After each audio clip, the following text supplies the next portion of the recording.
भक्ति नहीं कर रही है। आप जी को धर्मराज के दरबार में, न्यायाधीश के दरबार में खड़ा कर दिया जाएगा, जो काल का न्यायाधीश है, और वहाँ जाकर के आपसे पूछेंगे कि भाई निकाल क्या लाया गठड़ी में, दिखा तेरा परस, कितनी माया इकट्ठी करके लाया तू, जो पूंजी लेकर गया था मनुष्य के श्वासों की, अब दिखा कितना कमा के लाया। फिर ये नीचे को मुंह कर लेगा ऐसे। पुण्यात्मा, ये जब मनुष्य शरीर छूट जाता है उस समय इस प्राणी के साथ ऐसे बीतती है जैसे सौपन में क्या देखते हैं कई बार एक गरीब व्यक्ति, और क्या देखता कि कार में बैठा जा रहा है। एक बताया था व्यक्ति, कहने लगा मैं आज सपने में ऐसा देखा कि जैसे कार में बैठा हूँ और कार चला रहा हूँ, और ब्रेक लगाया, आगे एकदम कोई ऐसी स्थिति आगे ब्रेक लगाया, जोर से पैर मारा और रजाई फटी हुई थी उसकी, उस रजाई में पैर आर पार हो गया। फिर वह आँख खुल गई, यानी निंद्रा भंग होगी, देखो होता है, वो पैर छोड़ दिया। फिर जब सौपन टूटा तो देखा ना कार और कुछ भी नहीं, और वो सपने में देख रहा खूब जोर से, उसका पेटा है ना भर रहा। तो कहते हैं आज जो सुविधाएं आपके पास है, और जिस समय ये आपकी शरीर छूट जाएगा उस समय आपका सपना सा टूटेगा, और यम के दूत बाजू पकड़ रहे होंगे, वो पाँव जरा होगा टूटी हुई रजाई में, और कहेंगे चल बच्चा। अब उसका विश्वास सा नहीं बनता कि बेटा था, मेरी बेटी थी, कार थी, कोठी थी, कहाँ थी, चल अब बताएंगे तरीके थी। यहाँ बताते हैं कि ये सौपन जब टूट जाता है, जब इसका समझ में आ कुछ भी ना था, मैं तो वैसे ही दुखी हो रहा था कार में, कदे ब्रेक लाऊं था, कदे गियर बदलूं था, और था कुछ भी को नहीं। तो ये जो आज आप देख रहे हो, जब सपना टूटेगा, आपका मृत्यु होगी, आपको ऐसा लगेगा अरे के था, कौन सा बेटा, कहाँ बेटी, कहाँ कोठी, कुछ भी नहीं था। अब समझ लेना सपने के बाद आपको क्या प्राप्त होता है, याद रह जाती है वो। तो धर्मराज के दरबार में जा करके इसको खड़ा कर दिया जाता है। फिर वो पूछता भाई निकाल, उसको तो मालूम तो होता ही है सारा। तो फिर वो क्या बहाना मिलाता है, क्योंकि उसको याद आ जाती है कि मैं वायदा करके गया था भगवान से, हे परमात्मा जे ईब के मनुष्य शरीर मुझे मिल जावे तो मैं सदा भगवान याद करूँगा, पेट के लिए थोड़ा बहुत कार्य भी करूँगा, लेकिन ज़्यादा समय मालिक तेरी याद में बिताऊँगा। अब मुझे सब याद आ गया है। उस समय उसको पिछले पुण्यों जन्म जन्मांतरों के सारे दुख याद आ जाते हैं, और जब ये मनुष्य शरीर प्राप्त करके वहाँ से चलता है, इसको बार बार समझाया जाता है कि अब के गलती मत करना। तो ये कहता नहीं जी, पीछे गलती बनी सो बनी, आगे नहीं करूँगा। माँ के गर्भ में भी इसको याद रहता है। माँ के गर्भ से बाहर आते ही इसके ऊपर तीनों गुणों का ऐसा एकदम प्रभाव बन जाता है, ये सब भूल जाता है, अचेत हो जाती है आत्मा। इसको नए सिरे से पढ़ाई कराई जाती है, ये तेरा चाचा, ये तेरी चाची, ये माता, ये पिता, ये बुआ या माँ, ऐसे, और नए सिरे से इसको पढ़ाया जाता है। अब जब तक हम सत्संग में नहीं आते और सतगुरु नहीं मिलते, नकली संतों के सत्संग से भी लाभ नहीं, क्योंकि उनके पास ना नाम ना ज्ञान। उद्देश्य उनका अवश्य है कि हम सत्संग सुनावा, लेकिन सत्संग है ही नहीं उनके पास। आपने सुना था सत्संग में, आपको दिखाया था कल भी दिखाया था कि ये राधा स्वामी पंथ के प्रवर्तक श्री शिवदयाल जी की सारवचन वार्तिक, उसमें क्या लिखा है, इनका सतनाम का पता नहीं न है क्या चीज़। कही तो सतनाम हमारी जाति है, सतनाम सचखंड है, सतनाम सार शब्द है, सतनाम सतपुरुष है, सतनाम सतलोक है। और सार नाम भी यही है, सतनाम भी यही है। तो ये सत्संग है इनके। करोड़ों व्यक्ति वहाँ अपना जीवन नष्ट कर रहे हैं। तो सतगुरु के दरबार में आने से आपको ये ज्ञान होता है। सतगुरु के दरबार में जाइयो बारंबार, भूली वस्तु याद दिलावे है सतगुरु दातार। भूली वस्तु लखा देवे है सतगुरु दातार। हम जिस वस्तु को भूल चुके थे उसकी फिर याद दिलाई जाती है। अब नकली गुरुओं के पास यदि याद भी दिला दें तो भगवान की भक्ति करो तो उनके पास वो ट्रीटमेंट नहीं, उपचार नहीं, मोक्ष मार्ग नहीं उनके पास, तो उनका ज्ञान भी व्यर्थ। पहले तो ज्ञान है ही नहीं, लेकिन इतना तो अवश्य बता देता है आम संत कि भगवान की भक्ति करनी चाहिए। मनुष्य शरीर बार बार नहीं मिलता, ना उन्हें परमात्मा का पता, ना उनको परमात्मा के पाने की विधि का ज्ञान, तो वो सत्संग भी सुना ना सुना बराबर। अब क्या बताते हैं, जब ये प्राणी दरबार में खड़ा होता, धर्मराज के दरबार में, उस समय फिर इसे पूछा जाता है कि तू यहाँ से एक वायदा करके गया था, प्रतिज्ञा करके गया था कि अब के भक्ति करूँगा, बकवाद नहीं करूँ, तूने वो काम किया नहीं जो उद्देश्य लेकर गया था। तो ये जीव क्या कहता है वहाँ पर, ये न्यू बहाना मिलाता है कि हे भगवान, मुझे किसी ने बताया नहीं, वह तो भूल पड़ गई, किसी ने नहीं कहा भक्ति कर ले, किसी ने नहीं कहा राम नाम रटना चाहिए। तब परमात्मा क्या दिखाता है कि उसको कोई भक्त, जैसे आप जी अपने रिश्तेदार को, अपने भाई मित्र बहन सखी सहेली को, आप सबको कोशिश करते हो कि भगवान की भक्ति कर लो, मनुष्य जीवन बार बार नहीं मिलता, आप खूब चेष्टा करते हो। और वो क्या करता है, वो क्या कहता है बहन या भाई कि मुझे समय नहीं, अभी समय नहीं है, फिर देखेंगे फिर देखेंगे। और पीछे तो औरों के सामने नो कहता है ये तो मेंटल हो लिए, तीसरे दिन बरवाड़ा बैठे रहते हैं, इनका तो नाश होगा। तो वो अपने आप में चतुर्गणे बन रहे हैं, तो नहीं सुनते हैं। फिर वो धर्मराज के दरबार में जब खड़े होते हैं तब ये बहाना मिलाते हैं कि जी हमें किसी ने हमारे को बताया नहीं।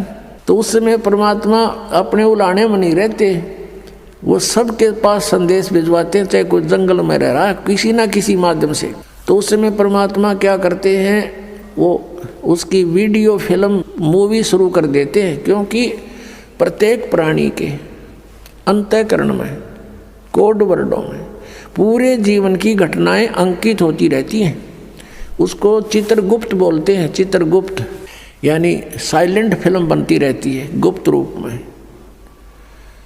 और प्रत्येक प्राणी की है उसके पास असंख्यों जन्मों की अंदर कोड वर्डों में। जैसे आजकल आप देखते हो एक चिप है, छोटी सी चिप होती है, मोबाइल में डालते हैं और उसमें मन 50 घंटों का सत्संग विद्यमान होता है, इतनी को। और ये तो एक मैन मेड और ये गॉड मेड, तो उसने तो पता नहीं क्या बना दे। तो कहने का भाव ये है कि अब परमात्मा के विधान को समझने के लिए हमने इस साइंस ने घनी सुविधा कर दी। अब हम यहाँ बोल रहे हैं, सुन रहे हैं, कहीं और बीच में वायर भी नहीं, तार नहीं। अब यहाँ से फैक्स करते हैं, बीच में कुछ भी नहीं है, फैक्स दूसरे के कंप्यूटर में पहुँच जाता है, ईमेल पहुँच जाती है। ये कैसे? तो इसी प्रकार परमात्मा ने पहले ही प्रत्येक प्राणी के साथ ये सिस्टम अंदर ही फिट कर रखा है सबके। और यहाँ जो भी एक घटना आपकी होती है वो एक परमात्मा के कंप्यूटर में ऊपर वहाँ जा कर के फैक्स रहती है डेली की। तो उस समय ये फिल्म चला देता है, उसका ट्रेलर दिखाता है, बैकग्राउंड। अब देख ये भक्त आपको क्या कह रहा है और आप क्या कह रहे हो। ये नीचे गर्दन कर लेता है। उस समय इसके पास कोई गुंजाइश नहीं अग्रम अग्रम करने की। फिर ये क्या कहता है, जी गलती बन गई, गलती बन गई, बन गधा, गलती की सजा देता हूँ मैं। तो अब फिर क्या रहा उसके पीछे? तो यहाँ परमात्मा कहते हैं कि आपको समाज से केवल सामाजिक क्रियाओं का ज्ञान ही हो सकता है, और सत्संग में आने से आपको आत्मा और परमात्मा का ज्ञान होगा। जैसे मन नेकी कर ले 2 दिन का मेहमान, मन नेकी कर ले 2 दिन का मेहमान। जोरू लड़का कुटुम कबीला 2 दिन का तन मन का मेला। जोरू लड़का कुटुम कबीला 2 दिन का तन मन का मेला। अंत काल उठ चले अकेला ये तजमाया मंडान। मन नेकी कर ले 2 दिन का मेहमान, मन नेकी कर ले 2 दिन का मेहमान। कहाँ से आया कहाँ जावेगा, तन छूटे तब कहाँ समावेगा। कहाँ से आया कहाँ जावेगा, तन छूटे तब कहाँ समावेगा। आखिर तुझको कौन कहेगा, गुरु बिन आत्म ज्ञान। मन नेकी कर ले 2 दिन का मेहमान, मन नेकी कर ले 2 दिन का मेहमान। कौन तुम्हारा सच्चा साईं, झूठी है ये सकल सगाई। अब परमात्मा कहते हैं तू नो पहचान कर ले तेरा सच्चा मालिक कौन है, सच्चा साईं कौन है। और फिर कहते हैं ये जो तेरे नाते हैं, रिश्ते हैं, ये तो अस्थाई हैं। आपको यहाँ एक लालच में भलो कर रखा हुआ है। कौन तुम्हारा सच्चा साई, झूठी है ये सकल सगाई। चलने से पहले सोच रे भाई, कहाँ करेगा विश्राम। मन नेकी कर ले 2 दिन का मेहमान, मन नेकी कर ले 2 दिन का मेहमान। हर हट माल पनघट जो भरीता, आवत जात बरे और रीता। जुगन जुगन तू मरता जीता, करवा ले रे कल्याण। मन नेकी कर ले 2 दिन का मेहमान, मन नेकी कर ले 2 दिन का मेहमान। 184 की सह तरासा, ऊंच नीच घर लेता बासा। 184 की सह तरासा, ऊंच नीच घर लेता बासा। कह कबीर सब मिटाऊं रासा, कर मेरी पहचान।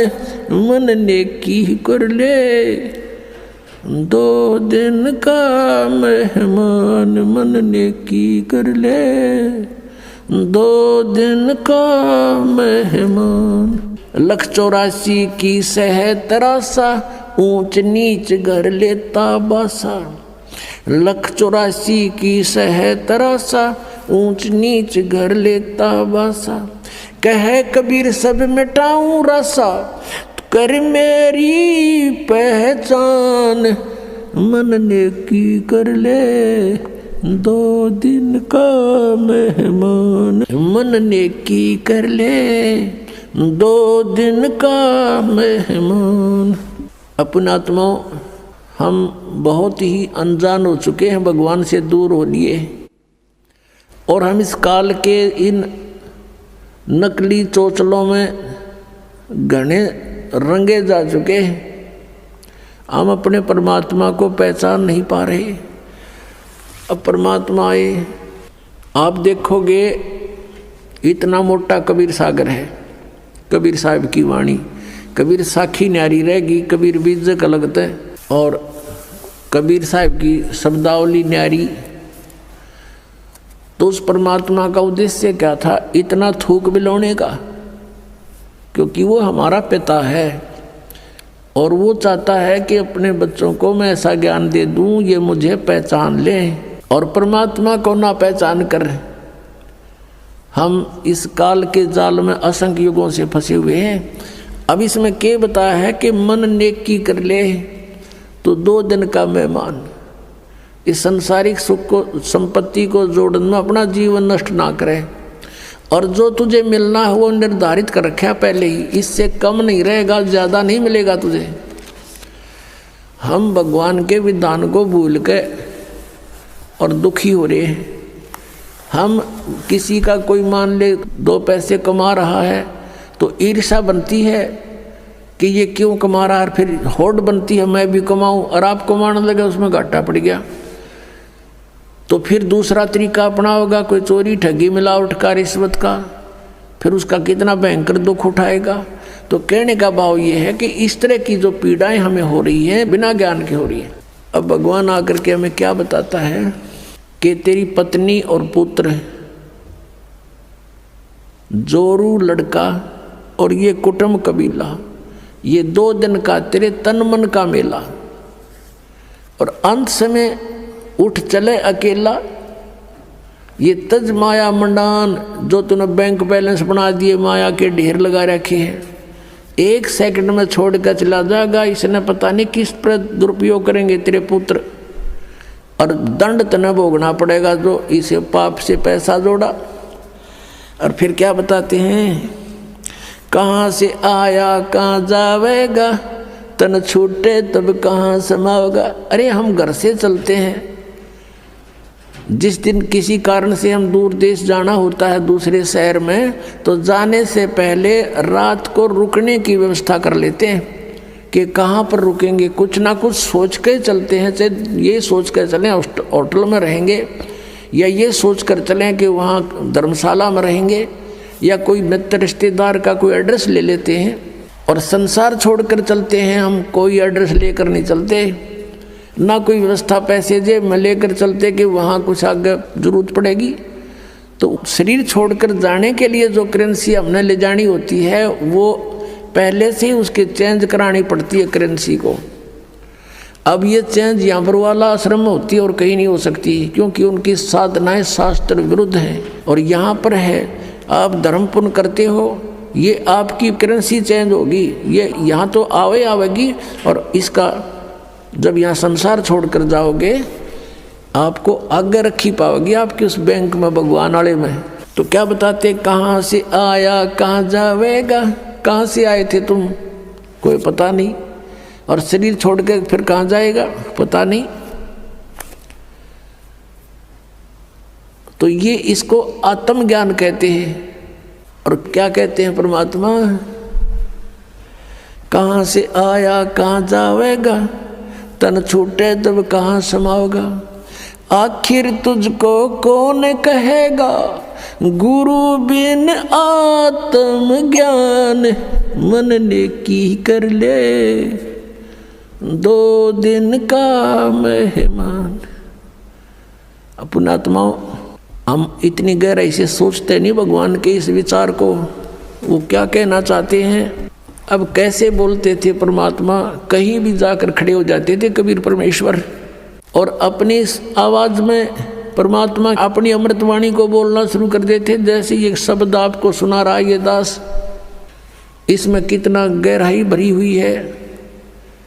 कहते हैं कि तू संसारिक व्यवहारिक लोगों से संपर्क में है, और वो तुझे केवल व्यवसाय की ट्रेनिंग ही दे सकते हैं, व्यवहारिक बातें ही बता सकते हैं कि कितने अच्छी आत्माएं हैं।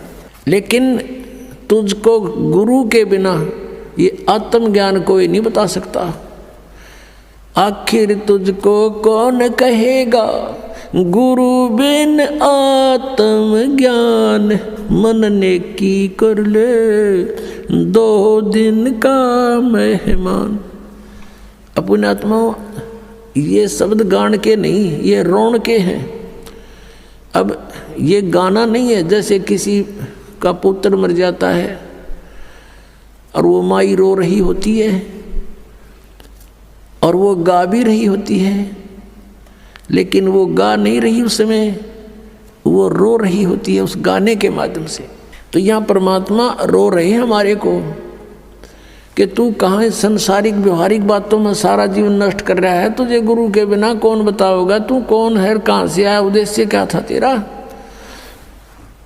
आखिर तुझको कौन कहेगा। गुरु बिन आत्मज्ञान है और उसके निकट नहीं जा रहे तुम। आप देखते हो कितने व्यक्ति सत्संग में आते हैं, बाकी सारे अपने पेट के लिए दिन रात बस दौड़ धूप मचा रहे हैं। और ये सौभाग्य आपका कि आप गुरु का ज्ञान सुनने को मिल गया। ये नकली गुरुआं तभी बात ना बनती परमात्मा के सामने। इस काल ने कितनी कठिनाई पैदा करी, झूठे गुरु भेज दिए, नकली ज्ञान बतावें, नकली नाम बतावें, और ये भोली आत्मा उनको परम धनी मान के पूर्ण गुरु मान करके आंखें बंद करके बैठे श्रद्धालु। अब उनको कहते हैं कि तुम्हारी साधना गलत है, वो नाराज हो जाते हैं और लड़ने को उतारू हो जाते हैं। अब भोली आत्मा है, उन्होंने तो उनको पूर्ण संत मान रखा है, उनको क्या कहेगा पता नहीं। तो पुण्यात्माओं, यदि आप किसी मार्ग पर जा रहे हो, आगे से आपको कोई कहता कि मार्ग ठीक नहीं आपका, तो बुद्धिमान व्यक्ति को वहाँ रुक जाना चाहिए, उसकी बातों पे कुछ जोर देना चाहिए, उसके साथ झगड़ा नहीं करा कि तू झूठ क्यों बोला है, क्यों गलत बता रहा है मेरे मार्ग को। इसमें लड़न की के बाद से भाई, अगर आपको कॉन्फिडेंस है कि मैं सही जा रहा हूँ तो चला गया, नहीं इसने जैसा कहा उसको आपको बता दिया भी अगर रास्ता ठीक नहीं तेरा यूँ, तो उसके साथ झगड़ा नहीं करना होता। कोई भी ना करता ऐसे तो, बल्कि विचार करता आदमी कि सचमुच इसने क्यों ऐसा कहा, भाई पता तो करें, कारण पूछे, फिर वो कारण बतावे, उससे ना यकीन हो दूसरे तो पूछे, तीसरे तो पूछे, तो जब फाइनल हो जाए उस मार्ग पर फिर चलना चाहिए। और इसी में यही बुद्धिमता है। तो पुण्यात्मा दास बार बार कह रहा है कि ना तो राधा स्वामी पंथ, दन दम सतगुरु पंथ, जय गुरुदेव पंथ वालों के पास मोक्ष मार्ग नहीं है, ये जीवन नाशक हैं, ये बिल्कुल इनके नाम भी गलत, इनका ज्ञान भी गलत।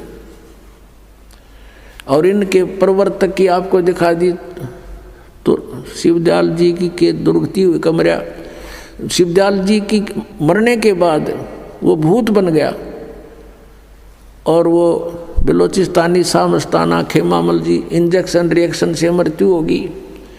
और एक और हुए उनके बाबूजी साहब, उसकी हिस्ट्री पढ़ लो तो वो कितने जनती भुगत का मरा। अब क्या बताते हैं परमात्मा, कहते संशय शोक सराय में सूतक दिन राती, और जीवित जग में जूती पड़े फिर जम तोड़े छाती। यहाँ बिरान मैटी हो लेगी संसार में, वो भूत बन के बुक्की में बोला है। और आगे कहते जम तोड़े छाती, यम के दूत बकल तारेंगे। अब क्या बता रहे हैं परमात्मा कि यो सौदा फिर ना ही संतो, यो सौदा फिर ना ही, ये लोहे जैसा ताव जात है काया देश राही, और तीन लोक और भवन चतुर्दश सब जग सौदे आही। फिर बताते हैं कि ये दम टूटे पिंडा फूटे लेखा दरगाह माही, उस दरगाह में मार पड़ेगी त्रियम पकड़ेंगे बाही। वहाँ पर ना किसी की पेश चले, चाहे कोई राष्ट्रपति है, मृत्यु होने के बाद यम के दूत उसको गिरफ्त कर लेते हैं तुरंत और वहाँ खड़ा कर देते हैं दरबार के अंदर। एक उदाहरण बताया परमात्मा ने अपनी वाणी में कि एक प्रियव्रत नाम का राजा था, उसने पहले तो तप किया, तप से उसको राज्य प्राप्त हुआ, और जब राज्य का समय पूरा हुआ तो यम के दूत पकड़ कर ले गए उसको, धर्मराज के दरबार में खड़ा कर दिया। यम के दूत जब लेने आए प्रियव्रत को, उसने कहा कि मुझे कुछ सांस और दे दो जीने के लिए। उसका बहुत लंबी आयु थी, बहुत लंबी आयु तक उसने राज्य किया था और फिर भी जीने की आशा थी। कहा यम के दूतों से कि मुझे कुछ और श्वास दे दो। यम के दूत कहने लगे खबरदार, दे तूने सांस लिया तो तेरे श्वास पूरे हो चुके हैं, चलो। धर्मराज के दरबार में लेकर गए, वहाँ उसका अकाउंट बताया गया कि इतने वर्ष तूने तप किया था, उसके प्रतिफल में इतने वर्ष तूने राज्य कर लिया। अब बता कुछ, करके लाया आगे के लिए। अब वहाँ तो सब पता होता है, उसकी जेब में पता लग जाता है कितना सामान है। कहने लगा जी नहीं, तकसीर होगी। कहने लगे इसका काला मुंह करो। अब प्रियव्रत कहता है मेरा काला मुंह क्यों किया जाता है, राजा था पूरी पृथ्वी का। तो धर्मराज ने कहा कि भक्ति के लिए भेजा था, भक्ति करे नहीं डले डोए। और फिर वो प्रियव्रत कहता गलती बन गई। धर्मराज कहता मैं तो गलती की सजा देता हूँ, जाओ पशु की योनि में जा राजा, अब गधा राजा बन जा। परमात्मा कहते हैं कबीर हरि के नाम बिना ये राजा रसब हो, रसब माने गधा, और माटी लदे को मार के और घास न डाले कोई। अपने आत्माओं वो परमात्मा कितने दयालु हमें कितनी कितनी वाणी बोल करके बता रहे हैं, और साथ में ये भी बता रहे हैं कि तू मुझे पहचान ले, तेरा सब झंझट खत्म कर दूंगा, ये रास्ता खत्म कर दूंगा जन्म और मृत्यु का। तो पुणात्माओं कहते हैं उस दरगाह में मार पड़ेगी, यम पकड़ेंगे बाही, जा दिन की वो डर नहीं लागे, लज्जा रहे एक नाही। फिर क्या बताते हैं कि नर नारायण देह पातू फिर 84 जाही। परमात्मा जैसा शरीर मनुष्य का आपको मिला है, परमात्मा का ऐसा ही मनुष्य सदृश शरीर है, इसलिए परमेश्वर को भी पुरुष कहते हैं, और उस पुरुष ने मनुष्य को अपना शरीर दिया है तो मनुष्य को भी पुरुष बोलते हैं। तो क्या बताते हैं कि परमात्मा का जो मटेरियल है शरीर का वो हमारे जैसा नहीं है। असनाविरम शुक्रम अकायम, असनाविरम, उसका शरीर माता पिता के योग से बने शुक्र का नहीं है, उसकी शरीर में नाड़ी आदि का व्यवस्था नहीं है, वो स्वयंभू है, परिभू है, वो कबीर मनीषी है, सप्रियागात है, सबसे प्रथम देहधारी वही परमात्मा है। अब क्या बताते हैं कि नर नारायण देह पाकर तू फिर 84 जाही,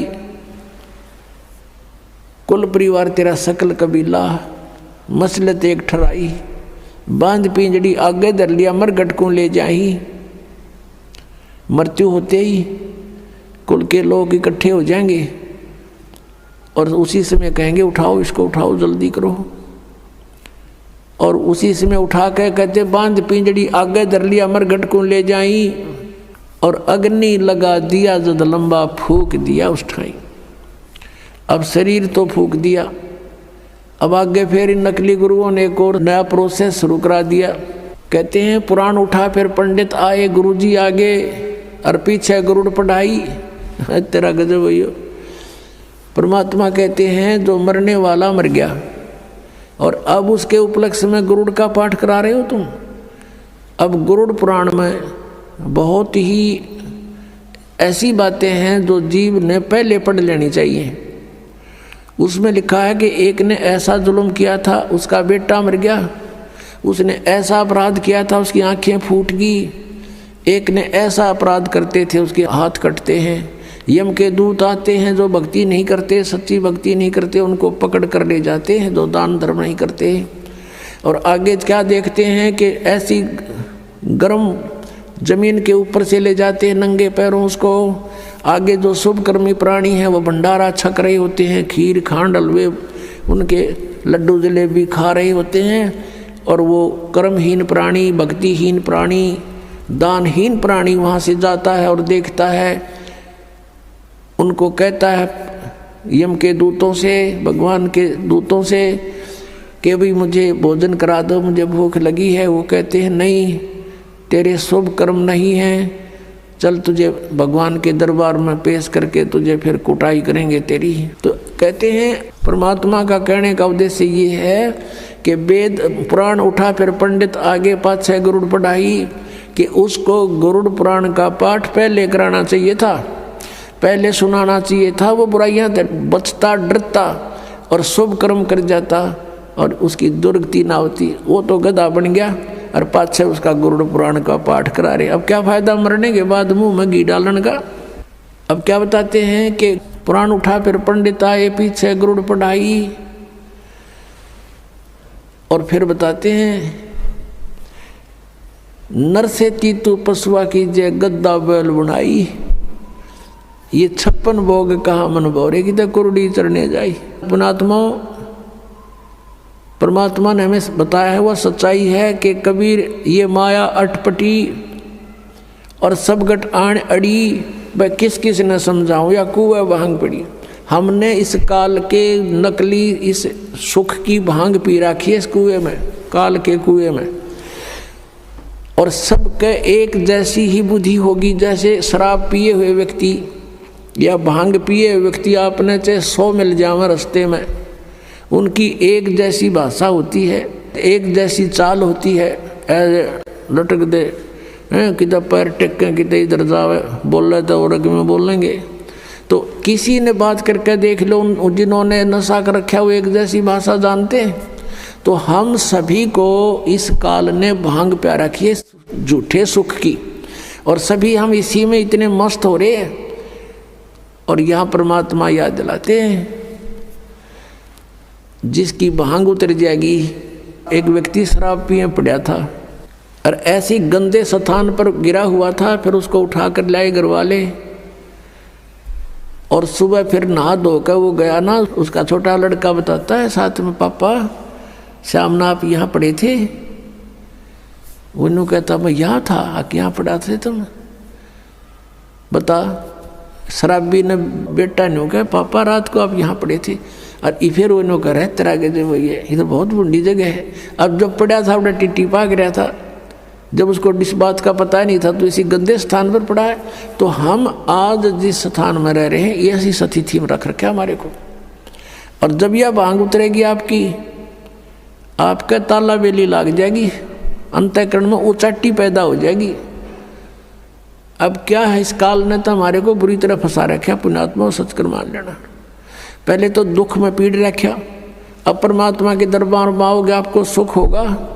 और सुख में फिर आपने सोचोगे ठीक काम चल रहा है, अरे थोड़े दिन में फिर भूल पड़ने लग जाएगी।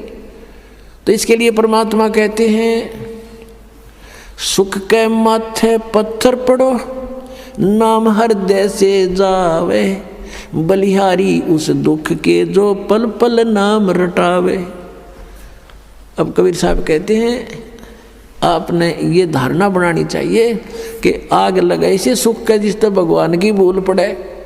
हे भगवान ऐसा सुख भी ना देना जिससे आपकी भूल पड़े, ऐसा दुख भी दिए रखना परमात्मा। धन्य है वो दुख जिससे आप याद आओ, आपके ऊपर कष्ट आए, आपने सब जगह ट्राई की, नहीं बात बनी, आप यहाँ भी ट्राई करने आए हैं कुछ तो।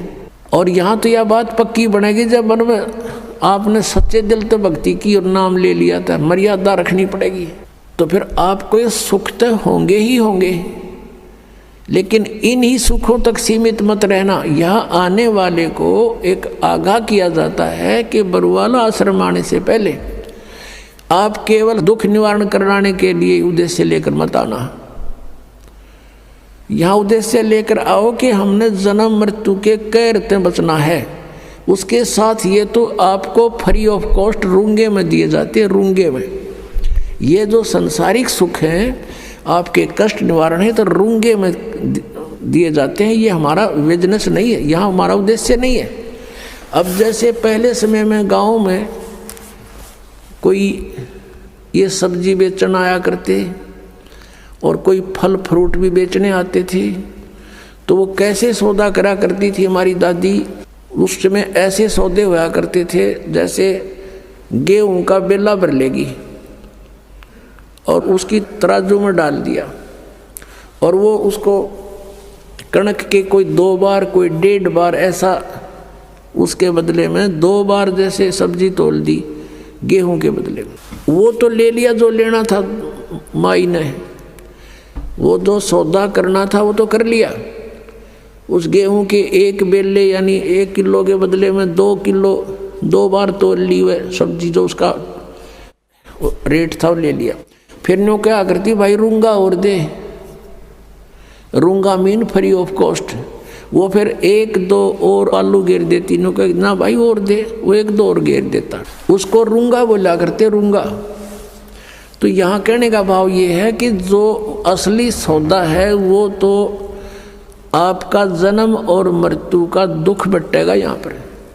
और जो ये संसारी छोटे मोटे कष्ट आपके ऊपर हैं, कोई घाटे बाधे के दुख हैं, ये तो रूंगे में दिए जाएंगे। यहाँ पर आपको रूंगे में, फ्री में। ये सौदा नहीं हमारा, ये तो आप डिमांड करते हो इसलिए ठा के दे दिए, 2 आलू खा लो। तो ये जो आपके ऊपर जो कष्ट आए हैं, कोई प्रेत बाधा है, या कोई किसी ने श्राप कर रखा है, कोई घायल गलवा रखी है, या कोई पाप कर्म प्रारब्ध का दंड है, ये तो रूंगे में काटेंगे कबीर भगवान। आपका असली रोग तो जो है जन्म और मृत्यु का है। अब क्या बताते हैं, नर से तू पशुआ की जय गद्दा बैल बनाई, ये 56 भोग कहाँ मन बोरे कि तकुरेड़ी चरणे जाई। पुणात्माओं, हमने इस काल के इस झूठे सुख की भांग घनी पी रखी है, और हमारा आज यकीन ना होता कि हम गधे भी बनेंगे, और हम कुत्ते गधे सुअर बनेंगे, और वो आहार करेंगे जो आज वर्तमान में कुत्ते गधे कर रहे हैं। उसके लिए याद दिलाते हैं, सुखदेव ने 84 भुगती बना पजावे खरवो, तेरी क्या बुनियाद पुरानी तू पेंडा पंथ पकड़े वो। कहते सुखदेव जैसे ऋषि ने 84 लाख प्राणियों के शरीरों में कष्ट भोगना पड़ा। सुखदेव ने 84 भुगती बना पजावे खरवो, और तेरी क्या बुनियाद पुरानी तू पेंडा पंथ पकड़े वो। कि सुखदेव ने 84 भुगती, गधा बन गया पजावे पे। पजावा होता है, यहाँ पर पजावा होता है जैसे कुम्हार लगाते थे पहले, उसमें ईंटें पकाते थे, और ईंटों के पकाने के बाद जो राख बचती थी उसके ऊपर ही और लगा देते थे। उसको कहीं डालने की जगह नहीं होती थी उनके पास, उसके ऊपर ही फिर दूसरी वर्ष लगा लेते थे, फिर तीसरे वर्ष ऐसे। तो बहुत ऊंचा ढेर हो जाता था। और गधे पे नीचे से कच्ची ईंटें डालते हैं उसके कमर के थैले पे, और नीचे से कच्ची ईंटें ले जाते हैं, कच्ची उतारते, पक्की फटाफट ठोक देते हैं उसके ऊपर, और फिर देकर डंडा नीचे को धक्का दे देते हैं। 1 सेकंड की भी उसके पास समय नहीं है, नीचे से भी लद्दा जाता है, ऊपर से भी लद्दा आता है, और कमर टूट जाती है गधे की। और शाम को आहार करने के लिए कहाँ जाता है, कुर्डियों पर, यानी बाहर मैदान में, वहाँ खाता है। फिर चारा भी बाहर चर के आता है, और सेवा को मार की करता है। और फिर टूटी कमर पर जख्म हो जाता है, उसको कौवे नोचते हैं। उसी जख्म के ऊपर आते ही कुम्हार जो कानू वो थैला रख देता है, और ईंटें भर के फटाफट उसको स्टार्ट कर देता है, लेकर लठ। और फिर देखो पुणात्मा, अपना शरीर यहाँ कहीं से छुल जा, खाल थोड़ी सी किसी कारण से भी, और उसके ऊपर कपड़ा भी लग जाना, कपड़ा वैसे भी आँखों में पानी आता है, इतनी पीड़ा होती है। और आज वो अफलातून जब राजा बना हुआ था, भक्ति करी नहीं, सच साधना की नहीं, आज गधा बना हुआ है, कमर टूटी है, ऊपर थैला, और थैले के अंदर से कोरस सैंड, यानी वो खोरा ईंटों का जो रेत, वो जख्म पर गिरता आकर के, और ऊपर से ईंटों की रगड़ लगती है उसके, ऐसे चलते चलते, और उसकी आंखों में से पानी आता है, वो कुछ नहीं कर सकता, विवश है। अपनात्मा, पहले तो हम भी ऐसे ही थे, अब परमात्मा की दया से आत्मा निर्मल हुई, ये बातें याद आती हैं तो भी शरीर कांप जाता है। और एक बार नहीं, असंख्यों बार, एक बार नहीं असंख्यों बार ये कष्ट उठाए हमने। अपनात्मा, आपको कितना राहत होने जा रही है, कितना लाभ होने जा रहा है, आप नहीं समझ सकते इसको। और हम कितना कष्ट उठा चुके हैं संख्यों बार। ये तो एक बार के गधे का एक दिन की बता रहे हैं, ये कष्ट एक दिन में ऐसा होता है, और एक गधे का जीवन कितना। अब इसलिए बताते हैं सतगुरु के उपदेश का, जय सतगुरु की संगत करते सकल कर्म कट जाई, अमरपुरी पर आसन होते जहाँ धूप ना छाई। यदि सतगुरु की संगत करते, शरण में आ जाते, ये नकली सतगुरुओं की नहीं बात बनती। तो कहते हैं ये कैसा दुख आपके ऊपर हो रहा है, किस प्रकार बाईपास निकालेंगे संत। अब कितने दुख होते हैं प्राणी पर। आध्यात्मिक मार्ग को आध्यात्मिक घटनाओं से ही तोला जाता है, किसी के कहने मात्र से नहीं। आपको दिखाते हैं कि इतिहास, एक पुण्यात्मा का उसके ऊपर कितनी आपदाएं आई, और जो धन आपको प्राप्त होने जा रहा है, जो ज्ञान और भक्ति और विधान आपको मिलने जा रहा है, उससे आपको कितना बेनिफिट होगा, कितना राहत मिलेगी। अब परमात्मा कहते हैं धर्मदास तो ये लाख दुहाई और ये सार शब्द की दबार न जाई। आज तक जो परमात्मा ने इस तत्व ज्ञान को और इस तत्व नाम को, सार नाम को, असली मंत्र को छुपा के रखा हुआ था, क्योंकि सतयुग त्रेता द्वापर में ये प्राणी दुखी नहीं होता और पिछले पुण्य कर्म इसके घने साथ होते हैं, जिस कारण से कोई भी कुछ भी साधना भक्ति कर रहा होता है उसमें भी वो सुखी रहता है। वो ये सोचता है मुझे इस साधना से ये सुख प्राप्त है। इस कारण से सतयुग त्रेता द्वापर में परमात्मा ने काल को छूट दे दी थी। इसने प्रार्थना की करके मांगा था और कह दिया था ठीक है भाई, 3 युगों में हम नहीं ले जाएंगे प्राणी, और चौथे युग कलयुग में हम ले जाएंगे। तो कलयुग से पहले का कोई इतिहास दिखा दो, कोई मुसलमान न्यारा बना हो या ईसाई अलग बना हो या कोई जैनी अलग बना हो। हम वेदों अनुसार साधना करते रहे, एक ही हमारा इतिहास था, वर्ण केवल कर्म आधार से थे। अब कलयुग में देख ले हमारे अंदर कितनी इसने फूट डाल दी। कोई हिंदू बनाया, कोई मुसलमान बनाया, कोई ईसाई बनाया, कोई सिख बनाया, कोई कुछ बना दिए, हमें अलग अलग पाट दिया। इसको डर था कि कलयुग में परमात्मा से वायदा हुआ है वो आएंगे या अपना कोई दास भेजेंगे अपनी शक्ति देकर, तो उस समय तक ऐसा कर दो इन प्राणियों को ये कति कंडम हो जाए, एक दूसरे के शत्रु हो जाए, कोई एक दूसरे की साधना को गलत बता दे तो मरना तैयार हो जाए। ऐसे समय में परमात्मा ने ये स्टार्ट किया है। लेकिन ये बुद्धिहीनता हमारी, मान ले मैं आपके मार्ग को गलत बता रहा हूँ और आपको कॉन्फिडेंस है सही है तो मेरी बातें ना सुनो, इसमें झगड़े की क्या बात है। तो ये एक काल ही करवाता है। लेकिन अब परमात्मा की मेहर होगी अपने बच्चों पर, समाज शिक्षित है, सब इतिहास हमारे पास है, हमारे सदग्रंथ प्रत्येक धर्म के प्रत्येक धर्म वालों के पास है। अरदास उसमें बताओगे ऐसा लिखा, आप खोल कर देख लेना, बात समझ में आ जाएगी। तो अभी तक हम सतगुरु ना मिलने से कितना कष्ट उठाया। सतगुरु के उपदेश का लाया एक विचारे, जय सतगुरु मिलते नहीं फिर जाते नरक दुआरे।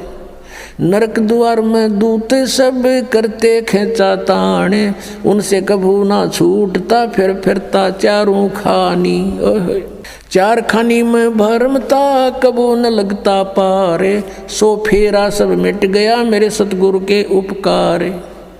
7 समंदर की मसी करूं और लेखनी करूं बन राय, धरती का कागज करूं गुरु गुण लिखे न जाए।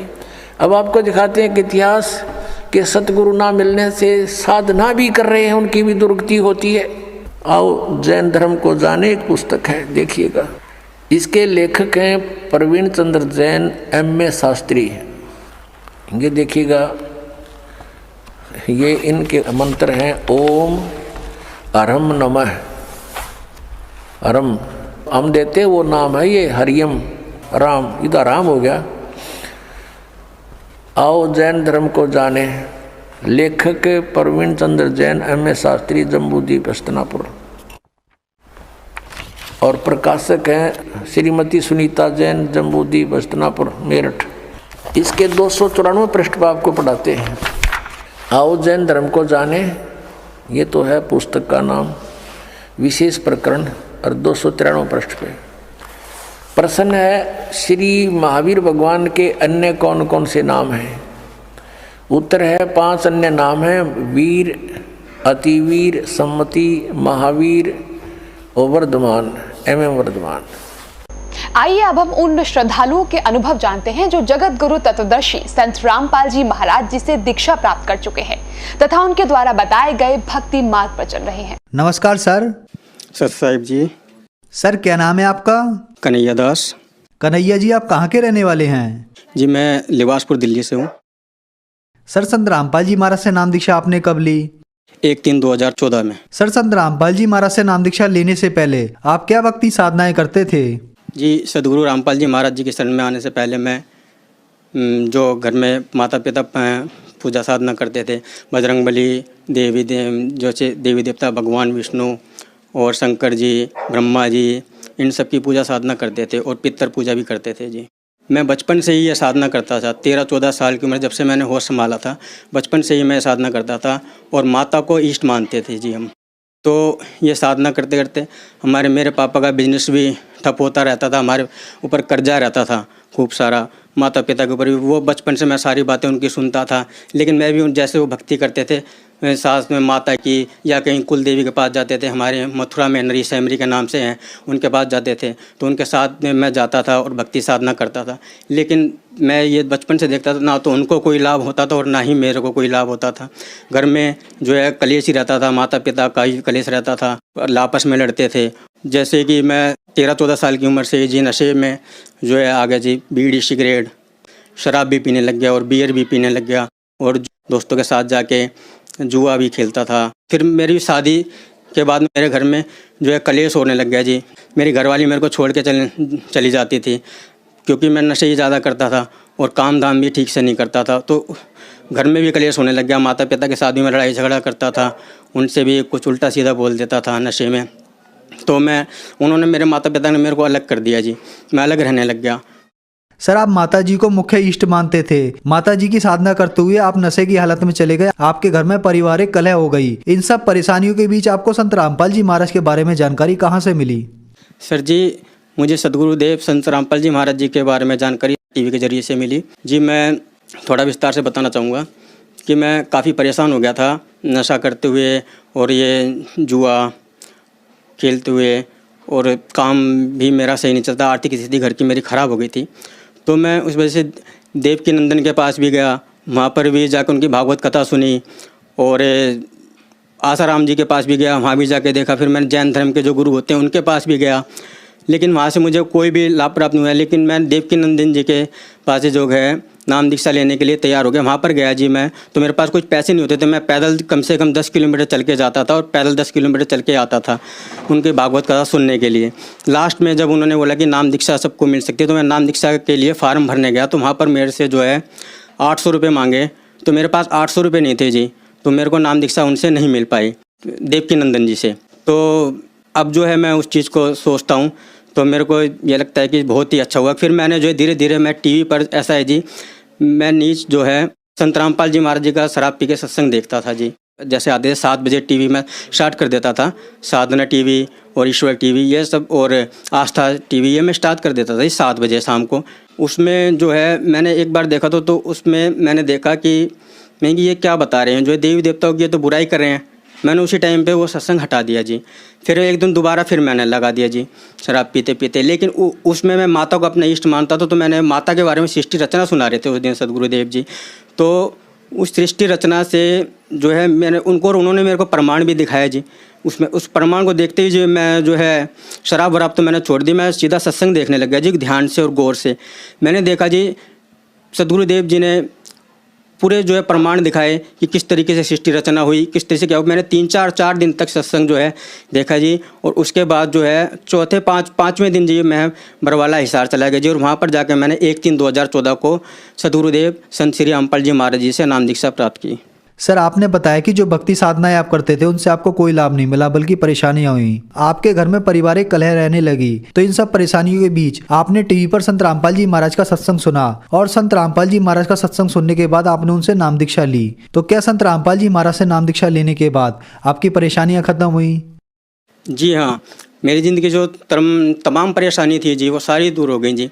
मैं बीड़ी सिगरेट गुटखा और शराब और गांजा ये सारे नशे करता था। ये सब मेरे नशे धीरे धीरे करके सारे छूट गए जब मैंने सदगुरुदेव संत श्री रामपाल जी महाराज जी से नाम दीक्षा प्राप्त की। मुझे बवासीर की बीमारी थी जी, और इसके बाद जो है मैं बवासीर के इलाज के लिए जो है कई जगह जेगी डॉक्टर के पास, हमारे जो है इलाके में ही एक बंगाली डॉक्टर है, उनसे मैंने इलाज कराया काफ़ी दिनों तक। उनसे मेरे को कोई लाभ नहीं मिला जी। फिर मैं और जो है कई डॉक्टर मैंने बदले जी, कोई लाभ नहीं मिला जी। डॉक्टर ने मेरे को 35,000 रुपये का जो है ऑपरेशन बताया जी, कि 35,000 रुपये लगेंगे तुम्हारे ऑपरेशन में। ऐसे जो है आपकी जो बीमारी ठीक हो सकती है जी। लेकिन मैंने सदगुरुदेव संत रामपाल जी महाराज जी से नाम दीक्षा ली। उस समय मेरे पास इतने पैसे नहीं थे जी, तो मैंने जो है संत रामपाल जी महाराज जी से अरदास लगाई कि हे मालिक, आप ही जो है डॉक्टर हो, इस दुनिया के डॉक्टर हो, इस ब्रह्मांड के डॉक्टर हो जी मालिक। अब डॉक्टर के पास मुझे भटकने की क्या ज़रूरत है मालिक, मेरे को ठीक करो दाता। संत रामपाल जी महाराज जी ने मेरे ऊपर दया करी और मेरी जो है बीमारी बवासीर की बिल्कुल ठीक हो गई जी। अब मुझे कोई रोग नहीं है जी बवासीर का। बिना ऑपरेशन और बिना दवाई खाए अब मैं कोई दवाई नहीं खाता, कोई परहेज नहीं करता जी, और मैं बिल्कुल ठीक हूँ जी। और जी मेरे को मानसिक रोग था, जिसके हिंदी में उसको कहते हैं जी शिजोफ्रेनिया। शिजोफ्रेनिया का रोग था मेरे को जी, मानसिक रोग। उसमें ऐसा होता है जी, जैसे सर जी इंसान जो है ज़्यादा गुस्सा करता है और किसी को मारता पीटता भी और अपने आप को भी नुकसान पहुंचा सकता है। तो वो हर 6 महीने में दवाई खाता था जी, और 6 महीने में ठीक रहता था जी, तो नाम दीक्षा लेने से पहले। लेकिन जब से मैंने नाम दीक्षा ली है सदगुरुदेव जी से, संत रामपाल जी महाराज जी से, जब से मेरी वो बीमारी बिल्कुल ही ठीक हो गई। और अब मेरे को 4 साल हो गए जी नाम दीक्षा लिए हुए। मेरे को कोई शिजोफ्रेनिया नहीं है, कोई बवासीर नहीं है, और भी जो छोटे मोटे रोग हैं जी वो भी कुछ नहीं है। अब मैं एक भी गोली कभी भी नहीं खाता जी किसी भी चीज़ की, जबकि डॉक्टर ने कहा था कि शिजोफ्रेनिया के रोग में कि आपकी ये दवाई जो है ज़िंदगी भर चलेगी शिजोफ्रेनिया की, 1-2 गोली आपको डेली खानी पड़ेंगी। लेकिन अब मैं कोई भी गोली का सेवन नहीं करता जी, मैं बिल्कुल ठीक हूँ। मेरी पत्नी जो है मेरे को छोड़ के चली जाती थी। उन्होंने मेरे ऊपर केस भी डालने के लिए बोला था और उन्होंने डाल भी दिया था मेरे ऊपर केस। अब मेरे घर में जो है वो भी चीज़ सब दूर कर दी है मालिक ने। मेरा परिवार बहुत ही अच्छा हो गया जी, मेरी घरवाली भी ठीक रहती है जी, मेरे साथ मेरे बच्चे भी ठीक रहते हैं जी। और सब शराब पी के मैं अपने बच्चों को मारता था, पीटता था, तो वो तो जाहिर सी बात है सर जी कि अपने आप ही घरवाली छोड़ के जाएगी, उसमें गलती हमारी रहती थी। लेकिन अब जो है संत रामपाल जी महाराज जी से नाम दीक्षा लेने के बाद, और जो है बहुत ही अच्छा जो है मेरे समाज में मेरे पड़ोसी जी भी अब मेरे को ये बोलते हैं कि जो है ये सब तो भाई तेरे संत रामपाल जी महाराज तेरे गुरुजी कर रहे हैं और तेरे को बहुत बढ़िया उन्होंने ठीक कर दिया। ऐसा तो हमने कभी भी नहीं सोचा था कि तू कैसा था और कैसा हो गया। नशे में मैं कीचड़ों में भी गिर जाता था सर जी, मेरे को अपना होश नहीं रहता था, और गाली गुप्ता सबको, पड़ोसियों में उड़ोसियों में सबको देता था, और खूब जो है हाथ पैर भी चला देता था जी सबके ऊपर। सब मेरे से ऐसे डरते कि शाम को आते पड़ोसी भी ये डरते थे कि आ गया वो, सब अपना गेट बंद कर लेते थे मेरे को देखकर। लेकिन अब जो है मैं बिल्कुल ठीक हूँ जी। शराब पीने का तो अब मेरा बिल्कुल ही मन कर दे, बिल्कुल ऐसा लगता है जैसे कोई शराब पीता है जी, मैं उससे 200 कदम दूर रहता हूँ। मैं कि वो ये क्या जो है कोई बीड़ी भी पीता है उससे भी जो है मेरे को बहुत सख्त नफरत है जी। नशा करने वाले से तो जी अब सख्त दूर रहता हूँ जी बिल्कुल। मैं ये भी बताना चाहूँगा जी कि मैं मेरा फील्ड का काम है भगत जी। मैं जो है बाइक पे जा रहा था, 40-50 की स्पीड थी जी मेरी बाइक की, और रेड लाइट थी। रेड लाइट मेरी जो है मेरे को जो ग्रीन का सिग्नल था, और आगे से एक जो है लेडीज़ जो है स्कूटी लेके जो है सामने से आ गई, और एकदम से 40-50 की स्पीड से वो टक्कर लगी जी। उस टक्कर को लगते ही जी मैं तो आगे जो है चला गया और जो है गिर गया। मैं तो ये समझा कि मेरे को तो हो गया लगता है काम। लेकिन जब मैं उठा और देखा तो मेरे को एक खरोच भी नहीं आई थी। मेरे को ये महसूस है कि ये क्या चमत्कार हुआ मेरे साथ, इतनी तेज़ टक्कर लगी और जो मेरे को खरोच तक नहीं आई। मैंने जाके जो है कोई बात नहीं, मैं थोड़ा सा घबराया, लेकिन 2-3 बार मेरे को होश आया। मैंने देखा कोई खरोच भी नहीं आई। मैंने बाइक जाके उठाई जी, अपनी बाइक उठा के जाके देखा तो बाइक की स्टीयरिंग जो है ना जी, जैसे ऐसे बैठते हैं तो वो स्टीयरिंग जो है बिल्कुल यहाँ आ गई थी पेट के पास। इतनी तेज़ जो है टक्कर लगी थी और खूब तेज़ आवाज़ आई थी सर जी।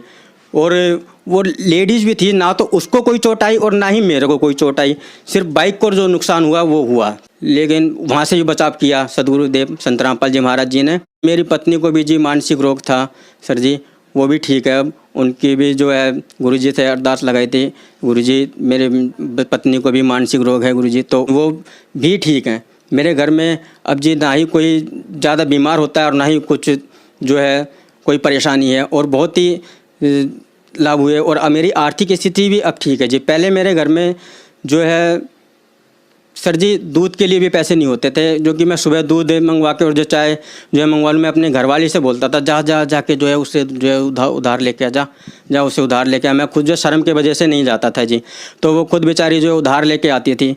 अब मेरे जो है इतना लाभ दे दिया मेरे गुरुजी ने मेरे को। मेरे घर में महीने में 30-35 हज़ार रुपये जो है मेरे को आते हैं जी, सैलरी प्लस कमीशन। और जो है मेरा अपना छोटा सा भी बिजनेस है जी, वो भी कर रहा हूँ संत रामपाल जी महाराज जी की दया से। और जो है अब मेरे घर में ना ही आर्थिक स्थिति मेरी ख़राब है, और ना ही कोई मैं रोगी हूँ और ना ही वाइफ को कोई परेशानी है किसी भी चीज़ में, और मेरे बच्चे भी ठीक है और हम प्यार से हमारा जो है जीवन चल रहा है जी, और हम भक्ति कर रहे हैं। आज सदगुरुदेव संत रामपाल जी महाराज जी ने हमारा जो है परिवार में खुशियों का खजाना लगा दिया है, जिससे कि हम बहुत ही खुशी हैं और अच्छे से रह रहे हैं। सर, संत रामपाल जी महाराज से नाम दीक्षा लेने के बाद आपकी मानसिक बीमारी सिजोफ्रेनिया ठीक हुई। इसके अलावा आपके घर में बहुत सारी परेशानियां थी, जैसे आपके घर में पारिवारिक कलह थी, आपका वैवाहिक जीवन बर्बाद होने वाला था, वो भी संत रामपाल जी महाराज ने बचाया। इसके अलावा आपको बवासीर की बीमारी थी, संत रामपाल जी महाराज ने आपकी ये बीमारी भी ठीक की, और भी बहुत सारे लाभ संत रामपाल जी महाराज ने आपको दिए। तो जो श्रद्धालु आज आपको देख रहे हैं, आप उन्हें क्या संदेश देना चाहेंगे? खास करके वो लोग जो नशे के आदी हैं, उनके लिए आप क्या कहना चाहेंगे? ये दास कोई संदेश तो नहीं दे सकता जी किसी को भी, लेकिन एक विनती, एक प्रार्थना जो है मैं बताऊंगा जगत वालों को कि मैं बहुत नशा करता था, दारू का और जो बीड़ी का, सिगरेट का, और मेरे घर वाले ने और मेरे माँ बाप ने खूब कोशिश करी छुड़वाने की।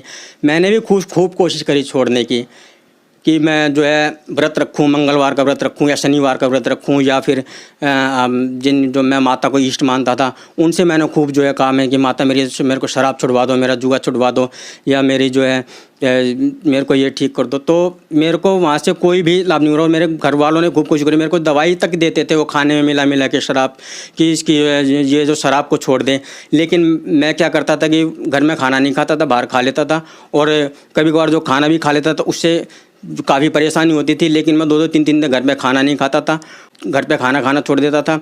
उससे जो है कोई जो है मतलब उन्होंने मेरे को छुड़वा नहीं पाया।